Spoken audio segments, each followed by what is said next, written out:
for a second referendum. Many thousands, tens of thousands, hundreds of thousands took to the streets at the weekend to call for one here in Westminster.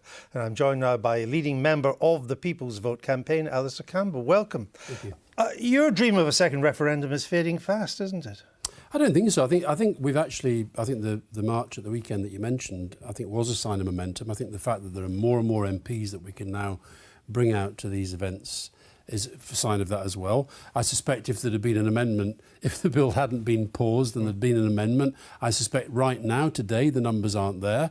But I've always felt that when parliamentarians realise that there is no other way of breaking this logjam, that the people's vote is where it will go. Well, it wasn't brought forward, even as your march was going on and all these people were outside Parliament, because those who wanted didn't think they had the votes. They lost 4 times in the past. Parliament has now voted for the Johnson Brexit deal on the second reading. Labour is talking more about a general election now. So I don't see the route to a second referendum. Well, the route might be an election. But I also, let me say, I think an awful lot of Labour MPs and an awful lot of Tory MPs, including one that I just met on the stairs on the way up, are pretty clear that they don't want an election. The question then, you were discussing with Robert Buckland there, whether Johnson brings the bill, brings his agreement back. I think as that happens, then there could be amendments going down there. And also there was an amendment put last week. The Carl Wilson amendment was put, but it was against the option of no deal. So I still, look, put it this way, I accept the premise of your question in terms of, we're not there yet, but I still think we're very much in the game. But even if the withdrawal agreement, if it comes back before an election, and it was amended to put a second referendum onto it, the Johnson government is not going to provide the money vote to make that possible, and it needs government to do that. Nor is the Johnson government going to go and ask for a much longer extension from the EU to allow a referendum to take place. It's not going to happen. Well, Andrew, may I just point out, in your excellent interview there, you went through a number of absolute cast iron things that Boris Johnson said he wouldn't do, and he ended up doing them. So I wouldn't actually rule that out either, that he becomes the one who thinks this is a last resort. And I also think, I do think now for the public, I accept the public is sick to death of this thing and just sort of, want shot of it.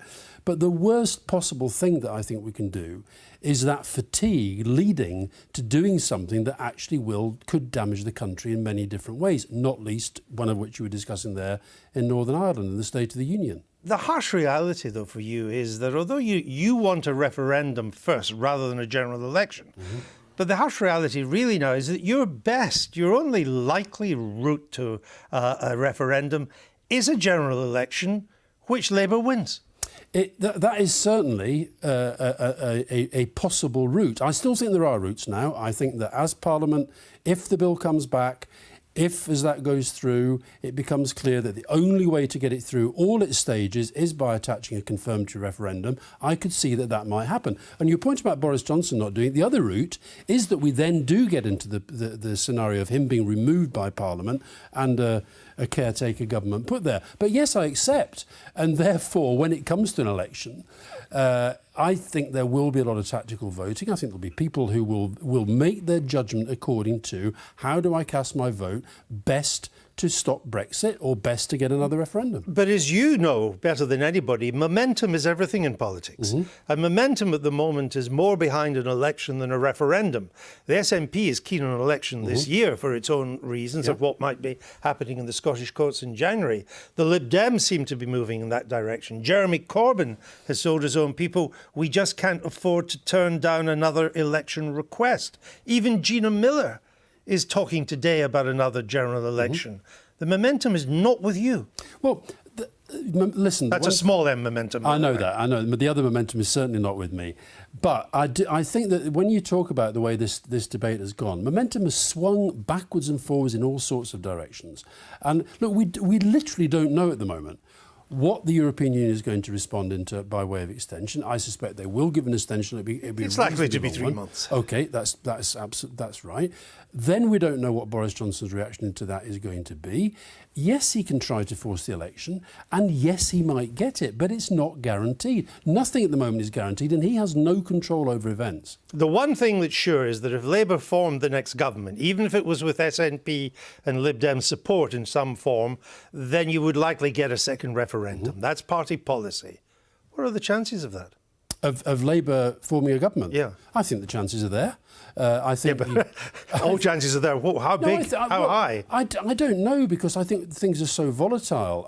Look, you look at the opinion polls. Why does Boris Johnson want this general election? Because he seems to be ahead in the polls, just as Theresa May was. He knows that, I think deep down he knows that he wouldn't get a majority in a referendum. I think that's why he doesn't want one. He gets a majority, a substantial majority, in Parliament, if he gets sort of around the 35, 36% mark. That's what he thinks he can get. But I think we're going into a period now where I think one of the things that's getting next to no coverage at the moment, normally Nigel Farage, in my view, gets too much coverage. I think he's getting next to no coverage for the fact he's actually saying some really interesting things at the moment. He's going to be a big player in the election if we're You're quite shameless. You now want more Nigel Farage. To suit your purpose. I don't want more Nigel Farage, but I think it's genuinely interesting the take that he has on the deal, because people like me worry that Boris Johnson is going to throw the Labour MPs under the bus and the One Nation Tories under the bus, and Farage is obviously worried he's going to throw the ERG under the bus. We still don't know what sort of economy we're heading towards on the Johnson deal. But I tell you what makes me think that that your organisation is wondering whether its time has come and gone, because you're now squabbling among yourselves. I mean, why did you want to get rid of Roland Rudd? He's an esteemed Remainer. He's was chair of the People's Vote campaign.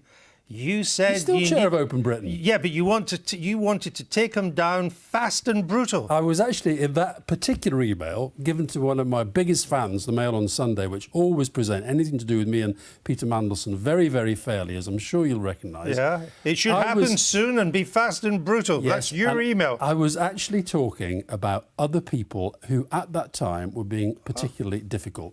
This campaign... Hold on, you said, I don't see how this gets done without a public battle.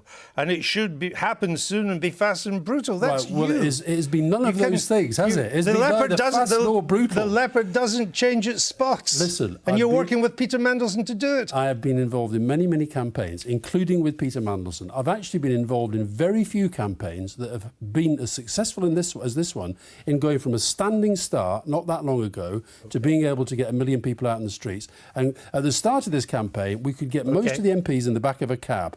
On Saturday, we had to turn them away from speaking for us. All right. Alastair Campbell, thank you. Thank you. Now, in a moment, I'm going